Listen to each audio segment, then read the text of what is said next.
I got so bored I put the Christmas tree back up. Welcome to this highly produced show. This is what I've been saying for years. Male men should all carry ladders so they can look through old women's windows.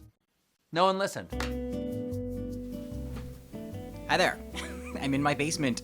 I just pressed record on my phone, which is on a tripod. I've got a bunch of lamps and lights around me, and I'm doing what the networks are doing. My technical crew, once again today, want to wave hi, Pete?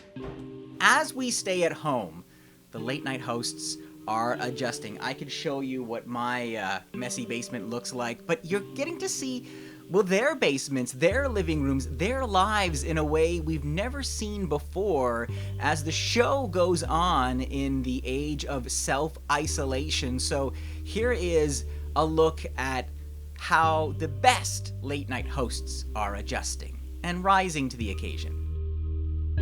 No, you hang up. No, you hang up. All right, on the count of three, we'll both hang up, right? 1, 2, 3.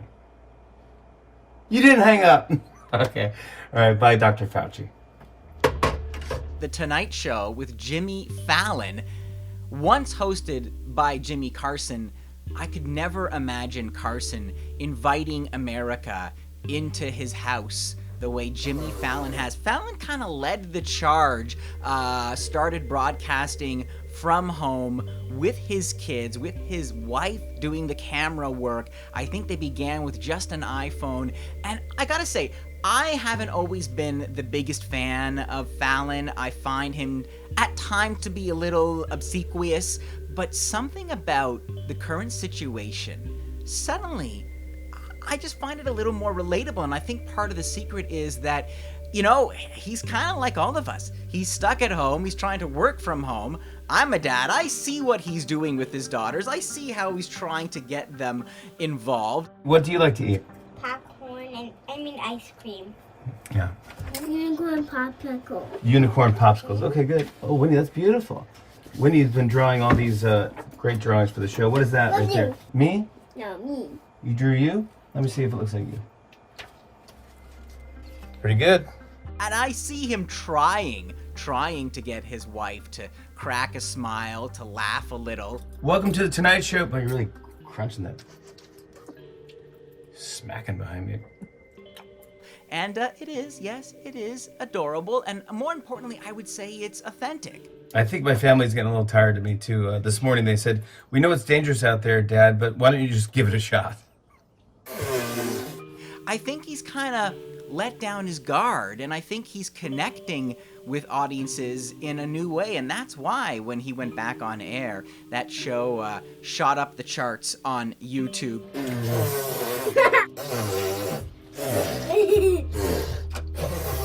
I didn't tell the joke yet. Oh, God. Oh, sense of humor back there. And yes, the little kids, Winnie and Franny, are adorable. One of them asked if she could go upstairs and play the piano. I'm gonna go upstairs. Okay, go. I love you. And play piano. Okay, here we go. You're gonna play piano. Okay. Okay.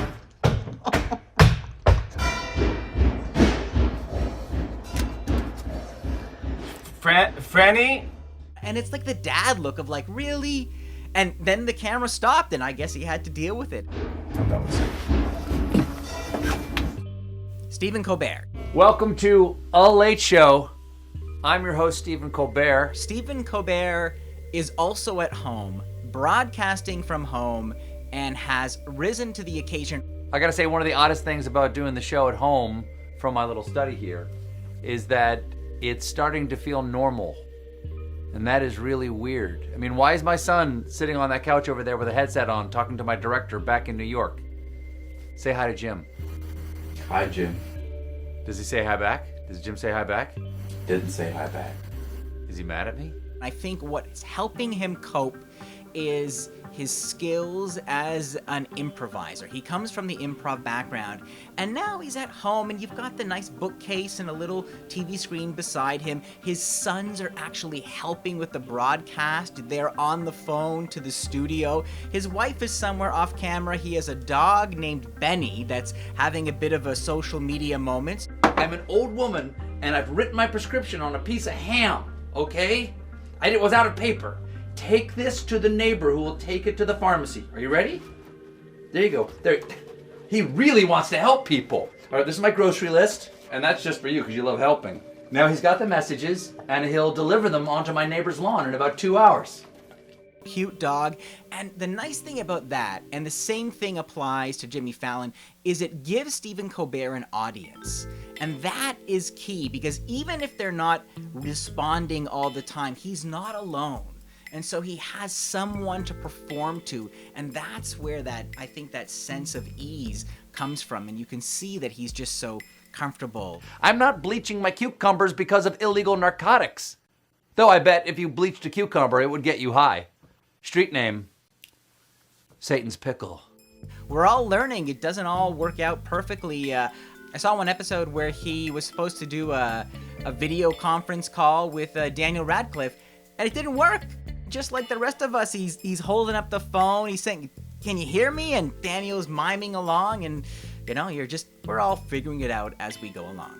April 1st, known throughout the world as April Fool's Day. It's the perfect day to reveal a secret you've been keeping, and if the person you tell reacts badly, you can just pass it off as a prank. Trevor Noah is interesting because he had this segment on The Daily Show called Between the Scenes. They do want health care.